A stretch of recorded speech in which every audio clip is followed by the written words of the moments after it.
Market সম্পূর্ণ সচল, তাই বাজার কর্তৃপক্ষের কোনো কর্মকর্তা, অসাধু কর্মকর্তার এটার মধ্যে দৃষ্টি পড়ে যায়, তারা আমাদেরকে উচ্ছেদ করার জন্য উঠে পড়ে লেগে যায়।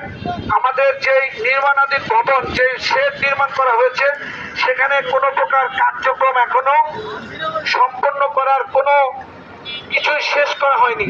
সেখানে পানির লাইন নেই, বিদ্যুতের লাইন নেই, সেখানে পার্কিংয়ের পর্যাপ্ত ব্যবস্থা নেই, সেখানে যে গাড়ি উঠবে রাস্তা সংস্কার কোনো কাজ করা হয়নি।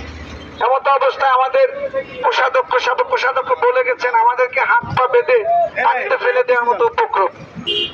আপনারা যদি মনে করেন ব্যবসায়ীদের সাথে আপনারা জুলুম করবেন, আমাদের টাকায় আমাদের খরচে বাড়িঘর নির্মাণ করে আমাদেরকে উচ্ছেদ করবেন, তাহলে আপনারা বোকার স্বর্গে বাস করছেন। আপনারা আমাদের সাথে সম্পূর্ণভাবে আমাদের যে কথাবার্তা, যে কার্যক্রমগুলো আপনাদের সাথে বরাদ্দ করতে যত প্রকার নিয়মাবলী আছে সেগুলো সম্পূর্ণ করে আমাদেরকে দেন, আমরা এখান থেকে শেষ চলে যাব। ভাই, পাকা ঘরে যেতে কে না চায়, আমরা কাঁচা ঘরে থাকতে চাই না। আমাদের জন্য আপনারা করেছেন, আমরা কৃতজ্ঞ। আমরা চাই আপনারা আমাদেরকে যে সুযোগ সুবিধাগুলো, যেগুলো দিলে আমাদের ব্যবসায়ীদের জন্য মঙ্গল হয়, আমাদের এই এলাকার